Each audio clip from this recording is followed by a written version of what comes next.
속에서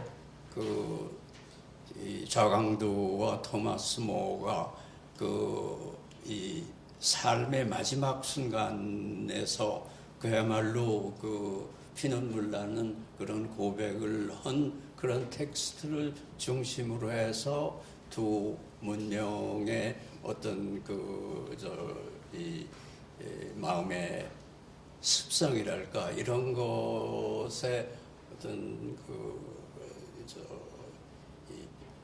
핵심을 잡아내고자 하는 시도, 그것이 바로 지금 말씀하신 언어 게임을 통한 문명의 접근, 거기에 아주 대표적인 사례 같이 느껴지고 아주 잘 많이 배우면서 잘 이루었습니다. 그런데 제가 토마스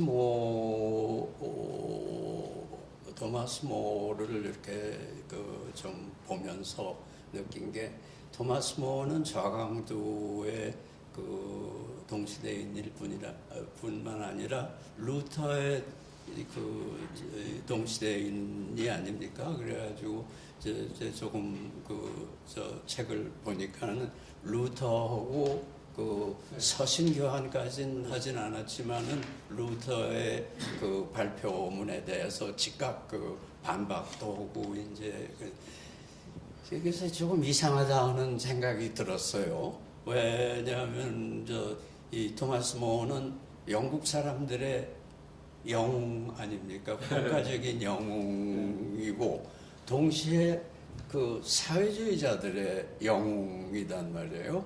그러니까 이게 어떤 의미에서는 기독교에서는 상당히 거리가 있는 그런 사람으로 우리가 생각을 하고 있는데 보통, 그런데 송 교수님의 분석에 의하면은 이 어떤 기독교적인 이 마음의 습성의 핵심을 표현한 그런 사람으로 이제 나타나. 그래서 그 괴리를 우리가 어떻게 이해를 해야 될 것이냐.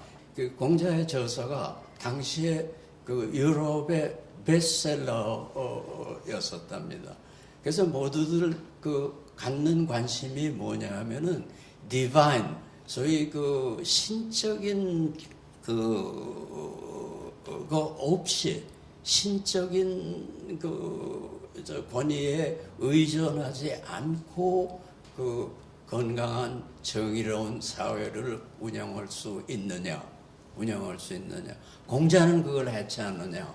그러니까 우리도 공자를 배워서 앞으로 그걸 해나가야 되겠다. 이 18세기 이 계몽주의 사상의 상당히 중요한 부분이 그러한 논의였었다고 합니다.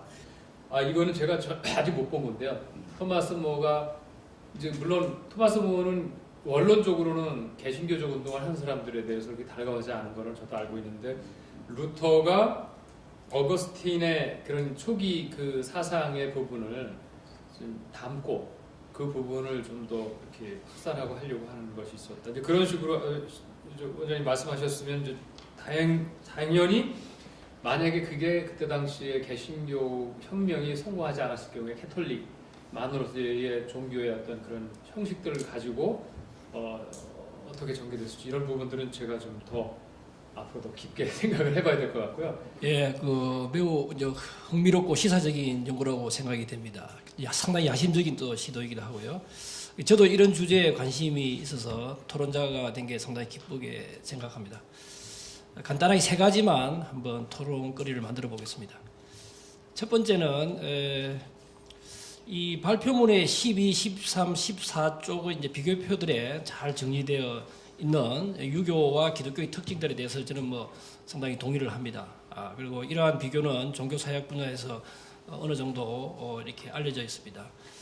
그런데 이제 이 한 가지 제가 문제를 제기하고 싶은 것은 기독교의 특징들 대부분이 이제 칼뱅파 개신교에 해당되는 것들인데, 이 표에 나와 있는 이런 기독교의 특징들이 사례로 들고 있는 인물은 이제 토마스 모인데, 이 토마스 모어는 이제 가톨릭 신자이다 보니까 논리 전개에 좀 이렇게 미스매치가 있는 게 아닌가 이런 생각을 좀 했습니다. 그 원장님께서도 토마스 모어가 루터의 종교개혁을 거부하고 개신교인들을 많이 죽이는 뭐 이런 어떤 행동을 했거든요. 그런 의미에서 맥을 같이 하는 것으로 보입니다. 14쪽에 있는 유교와 기독교 비교표는 주로 막스 베버의 관점을 따르고 있는데요. 이 막스 베버는 기독교를 정복적 세계관, 세계에 대한 합리적 지배, 그 다음에 혈족주의적 경제 초월 뭐 이런 식으로 묘사를 했는데 이것은 뭐 캘뱅파 개신교에 해당되는 아주 중요한 특징들이라고 할 수 있습니다. 베버는 가톨릭을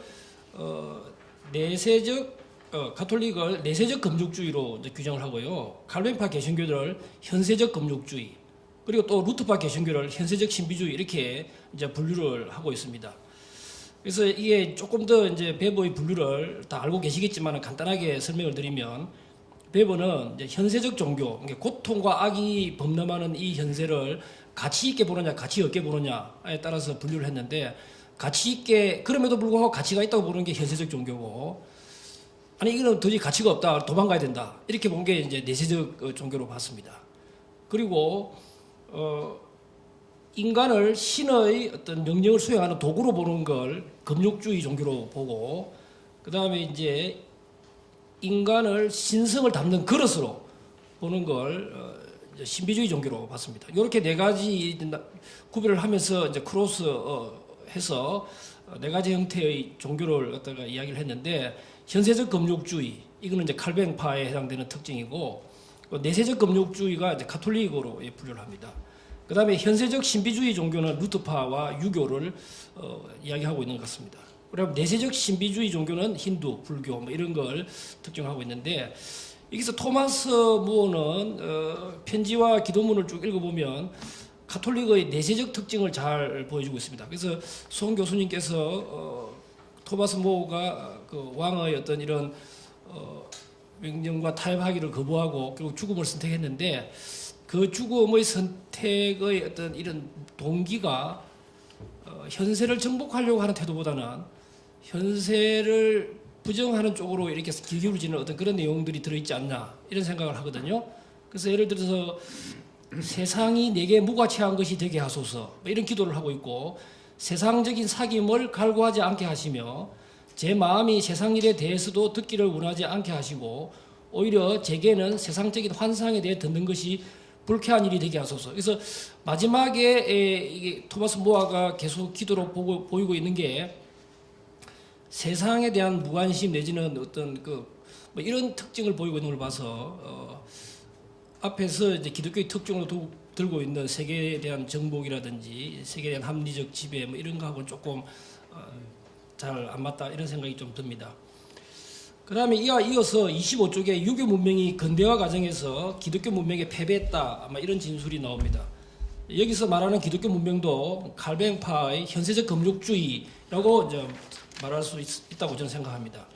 만약에 서구에서 칼뱅파 개신교가 출현하지 않았더라면 좌광두가 대표하는 유교 문명과 토마스 모어가 대표하는 가톨릭 문명 간의 경쟁에서 저는 유교 문명이 더 우위를 점하지 않았을까 이런 생각까지 해봅니다.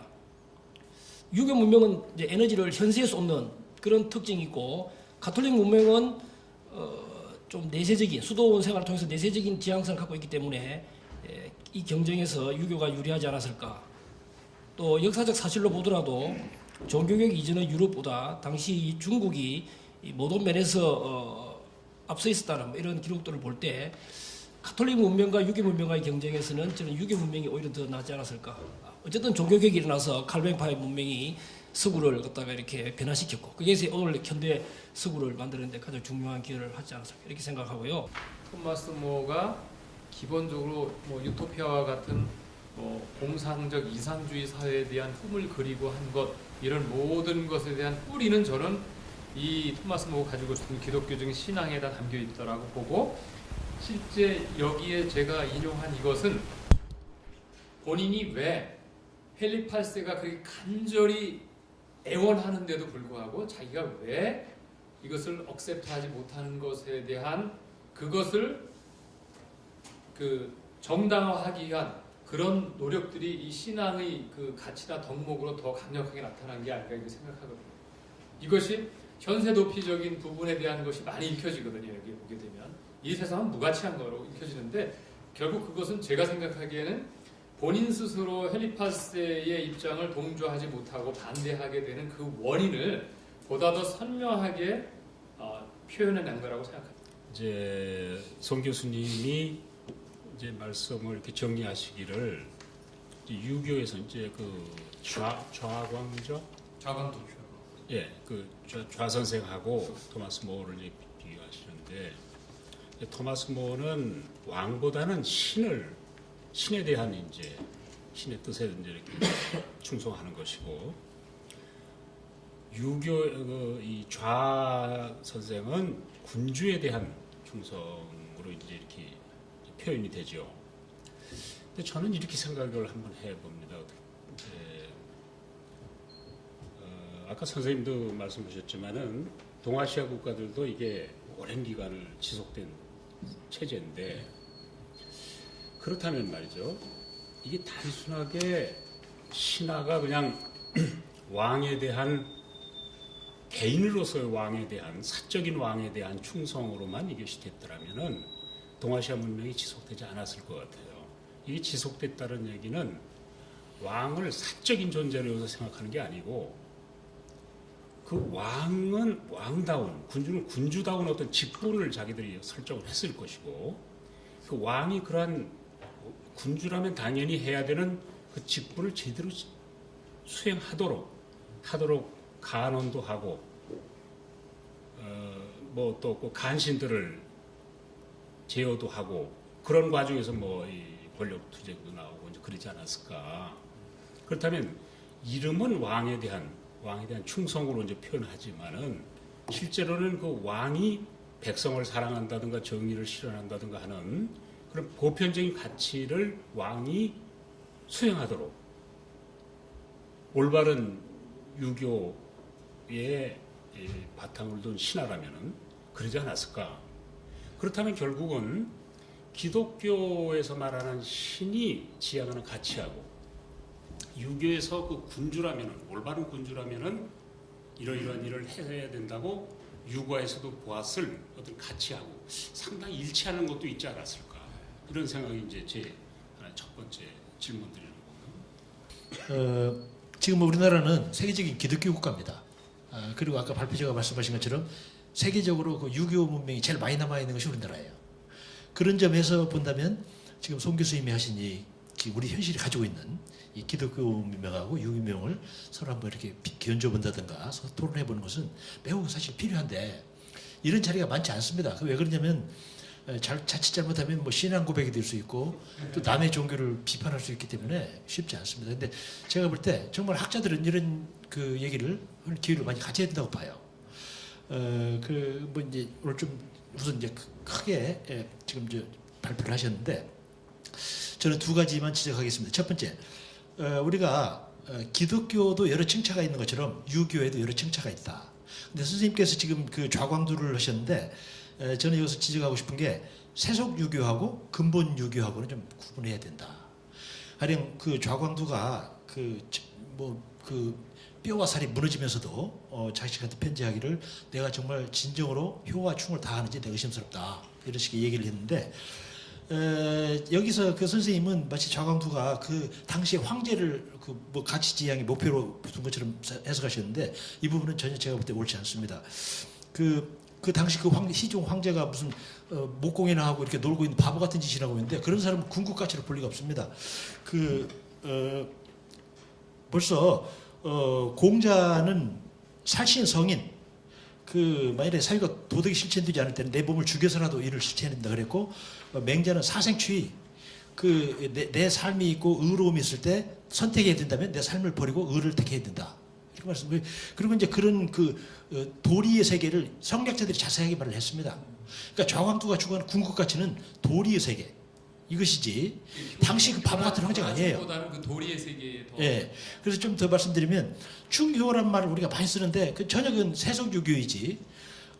예를 들어 삼광오류를 말할 때 삼광은 노노명자가 말한 적이 없습니다. 삼강은 이건 이제 절대 권력이 성립하고 나서 한나라 이후에 이런 그 황제들이 만든 겁니다. 그러니까 그런 이제 세속적인 유교하고 정말 공자가 명자가 말하는 진짜 그 근본 교리하고는 좀 우리가 구분해야 됩니다. 그래서 첫 번째는 좀 이 적합하지 않다라는 얘기를 하고 싶고요. 그래서 하나 제가 제안을 드리면 오히려 문명의 여러 층위 내지 차원이 있다는 생각이 들고요. 발표자 선생님의 그 제안을 따라서 맨 밑바닥에 이제 초월적인 그런 지평이 있고, 그다음에 여기 이제 쭉 설명하셨듯이 노동, 그다음에 관료주의, 가족주의 등 여러 가지 그다음 차원들이 있을 테고, 맨 의식주의에 이르기까지의 그 여러 차원이 있을 거라고 생각이 되거든요. 그 마지막으로 그 가는 길을 요 아래 층위에서 그 다음 층까지 올라가셨는데, 그 다음도 계속해서 층위를 정확히 나누시면서 도대체 이 초월적인 지평이 서로 다름으로 인해서 이후에 어떤 차이들이 나갔는지, 의식문화 또는 음악에 있어서 또는 뭐 건축에 있어서 미술에 있어서 뭐 식문화에 있어서 어떤 차이가 나왔는지 그렇게 좀 밝혀볼 수 있지 않을까 하는 생각이 들고요. 물론 연역적으로 저 밑에서 저기까지 쭉 수학에서 그 어떤 그 근본 공리로부터 명제들을 도출하듯이 그렇게는 되지 않을 거라고 생각합니다. 맨 아래층에서부터 그 다음 층으로 올라갈 때까지는 가능하겠지만, 위에 가면은 좀 다른 요소들도 많이 개입을 할 테고 해서 그게 일목요연하게 연역은 안 되겠지만, 그럼에도 불구하고 그 요소들도 설명을 해가면서 이렇게 설명을 하면은 이 전체 연구가 바람직한 방향으로 가지 않을까, 그런 제안을 한번 드려봅니다. 어떻게 생각하시는지. 네, 감사합니다. 군주의 직분에 대한 비판과 도전이 유교에도 분명히 있었던 걸로 저도 기록이 많이 나와 있고요. 또 뭐 맹자에 보게 되면 뭐 역성혁명에 대한 것도 많이 나오고, 실제 중국의 역사에도 보게 되면 황제에 대해서 항거하는 그런 도전들이 많이 있었습니다. 그래서 그런 부분이 전혀 없었다고 하는 것은 있을 수 없는 얘기라서 그분 선생님 입장을 저도 받아들이고 있고요.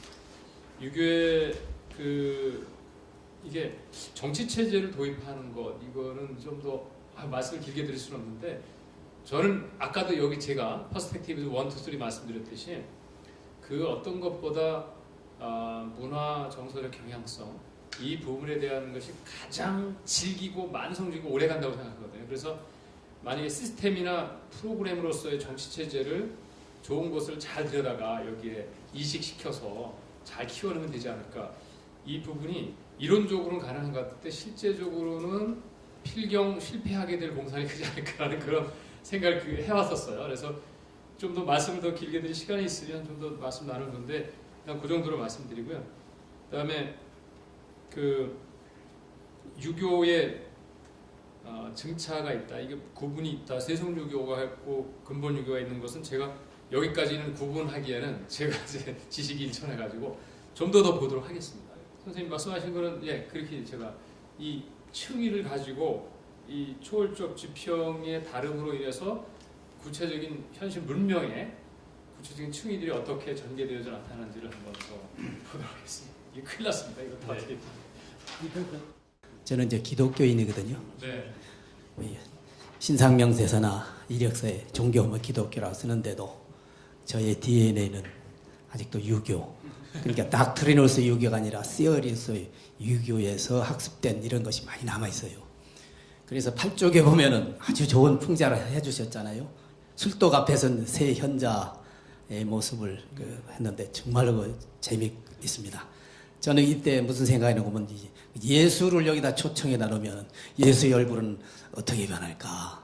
이 8쪽에다가 선생님이 다시 이거를 좀 더 완성하신다면 예수를 갖다 놓으면은 맹물로도 술을 만드는 뭐 전지전능한 초월자로 그릴 것인지, 또 뭐라고 얼굴 색깔이 신맛, 쓴맛, 또 저는 상당히 노자적인 입장이거든요. 술 자체는 선도악도 아니다, 술에 대한 나의 태도가 문제다, 이런 입장이었기 때문에 이 부분을 좀 그림을 하나 더 완성을 하신다면 어떻게 완성하심으로써 저희 같은 그 세속인들이 기독교와 유교를 이렇게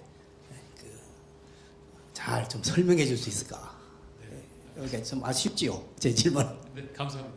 이 근대화 문명, 근대화 과정이라고 하는 것은 과학주의, 서구의 과학주의에 기초를 두고 있는 건데 지금 선생님이 설명하시는 이 글에서는 초월적 지평이라는 개념을 가지고 이제 두 종교를 비교하시지 않습니까? 그러면은 과연 예를 들면 중세 천년 르네상스 직전까지 한 1000년 동안에는 그 서구 사회에서 이 합리성이라는 게 정말 이성과 합리성이 숨도 못 쉴 정도로 그런 암흑기였지 않습니까? 그리고 그 초월 지평이 아주 강한 그런 기독교를 가지고 어떻게 근대 과학 문명을 근대화의 기초가 된 과학 문명, 합리적인 이 과학 문명을 설명할 수 있을는지. 물론 뭐 그 전에 그리스 문명이나 이런 걸 연결 주면 가능하지만 지금 초월 지평이라고 하는 걸 가지고 보면은 유교에 비해서 기독교는 초월 지평이 아주 높은 그런 구원의 종교인데 그것과 과학적인 합리성 이걸 어떻게 연결해서 정당화할 수 있는지 그것 때문에 결국은 근대화 과정에 유교 문명이 서구 문명에 의해서 이제 패배를 당한 결과를 이제 가져왔는데 그걸 좀 정당화하는 설명이 있어야 될 것 같고요. 이제 기독교 문명하고 유교 문명이 이렇게 대치돼 있다고 그래서 이제 문명 충돌 그런 개념이 나왔는데 그 기독교 문명 안에서도 이제 다양성이 있고 유교 문명 안에서도 다양성이 있잖아요. 그래서 한중일이 다 이제 유교 중심 사회지만은 우리가 보통 한중은 아까도 말씀하셨듯이 한중은 효 중심이고 일본은 충 중심이다. 근데 저희가 이제 일본의 근대화 과정, 뭐 한국, 중국 근대화 과정 배울 때 일본의 그 근대화 과정이 성공한 이유를 서양학자들이 어떻게 설명하냐면은 그 사무라이들이 주군에 대한 그런 충성심이 있었기 때문에 국가에 대한 19세기 말의 그 근대화 침략 과정에서 국가에 대한 더 좀 단위가 큰 그 주군에서 더 단위가 큰 국가로 충성심을 전환시키는 것은 굉장히 쉬웠다. 그래서 근대 국가를 이제 달성하기 쉬웠고 근대화에 성공했다. 이렇게 설명을 하는데 왜 그게 주군에서 국가라는 큰 단위로 옮겨가는 게 전환하는 게 쉬웠다면 왜 유교에서는 그 저기 혈연이나 가족에서 국가로 그렇게 더 확대될 수 있지 않을까. 그게 저는 항상 이제 궁금했어요. 그래서 선생님한테 이제 그거 좀 여쭙고 싶고요. 또 하나는 이제 그 기독교하고 유교 문명이 이렇게 대립이 되는데 뭐 토론점을 이렇게 다 제시해 주셔서 더 이상 물어볼 건 없을 것 같지만 아까 이제 유교라고 그 셀프 클레임 하는 사람은 10만 명 정도가 안 되고 그 다음에 이제 기독교도 현재 그 초월 지평이 점점 사라지는 것 같다. 그래서 우리가 미국이나 서양 교회 가보면 사실 그 교회가 텅텅 비었고 이제 관광객들로 들어찼잖아요. 그러면은 그 여태까지 세계 문명을 지배해 왔던 기독교 문명하고 유교 문명이 둘 다 쇠락하는 것이 아닌가.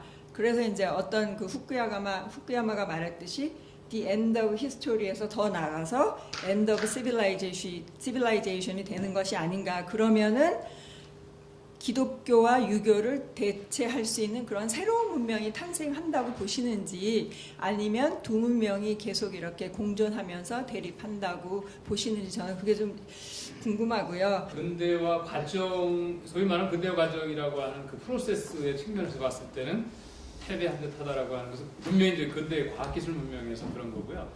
과학기술 문명뿐만이 아니라 정치, 개인의 자유와 권리라고 하는 것 이런 부분 좀 비교적인 개념이지만 동양 사회보다는 서양 사회가 보다 덜 차별적인 그런 사람들 시민들의 삶이 가능했었다라고 하는 측면에서 볼 때에 우리보다 동양 사회보다 앞서 있었다는 것이고요.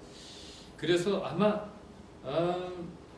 이게 제가 초월적인 지평이 왜 그런 이런 식의 그 결론으로 도출될 수 있는가라고 하는 것은 앞에서 제가 설명을 했다고 생각하는데 사실은 윤원근 교수님이 말씀하셨듯이 구교 캐톨릭보다는 개신교 이후에 그 개인의 개체를 중시하는 관념이 태동되어지게 되면서 그것이 이제 개인의 자유 권리라는 개념으로 확대되어지고 그 다음에 그것이 시민의 개념의 태동으로 이어졌고 그 다음에 과학에 관한 것은 저는 저 개인적으로 그렇게 봅니다. 이 세상을 그냥 적응하고 이 세상과 조화롭게 공존하는 것에 대한 그 헤비처드 하드가 강한 사회와 다르게 이 세상을 닦고야 되고 개척해야 되고 분해해야 된다라고 하는 강한 어떤 그 종교적인 가치나 덕목이 헤비츠 오브 더 하트로 형성되어진 사회에서는 일단 뭐든지 파헤치고 분석하고 뒤바꾸고 하려고 하는 동기가 강하게 작동되어진 게 아닌가 생각해서 사실은 뭐 뉴턴이 왜 사과나무에서 사과 떨어지는 걸 보고 왜 그런 생각을 했을까도 동양적인 사고방식이라고 하게 되면 그냥 그것은 자연의 한 그 귀결이죠. 뭐 벼이삭도 뭐 익으면 고개를 숙이듯이 사과가 익으면 떨어지는 거지라고 생각했는데 그 사람은 왜 그것을 떨어진다라고 생각하지 아니고 밑에서 당긴다라고 생각했다 하는 것은 바로 이렇게 기독교적인 그 기본적인 헤비츠 오브 더 하트 속에 이 세상을 더 세분하게 분석하고 가르고 파헤치고 그래서 그 세상을 뒤바꾸려고 하는 강한 동기가 그 안에 그 드라이빙 포스로 작동하고 있었기 때문에 사실 서양과 동양의 어떤 과학적인 시각의 그 차이점이 서서히 큰 각도로 벌어져나가는 게 결국은 뭐 전체적인 프레임, 초월 지평 이게 두 개의 문명권에서 기본적으로 문화 정서적 습속에서 뭐 문화적 언어 게임이 다른 이게 겉으로 드러나는 우리가 어느 나라 어느 언어를 쓰든 간에 지금 21세기에 접어들어서 지금 이런 본질적으로 차이가 있습니까? 우리가 어느 문명권에 어디에 뿌리를 두고 그 조그만 차이들이 거대한 어떤 자본주의적 물결 속에서 파묻혀가지고 지금 사용하는 언어만 다르지 통역관만 쳐놓으면 중국인하고 미국하고 영국, 일본, 한국 다 이게 소통 가능하고 전혀 이런 종교적인 신념이나 이 가치 차이에서 오는 존재 방식이 다른 게 전혀 없거든요. 근본적으로.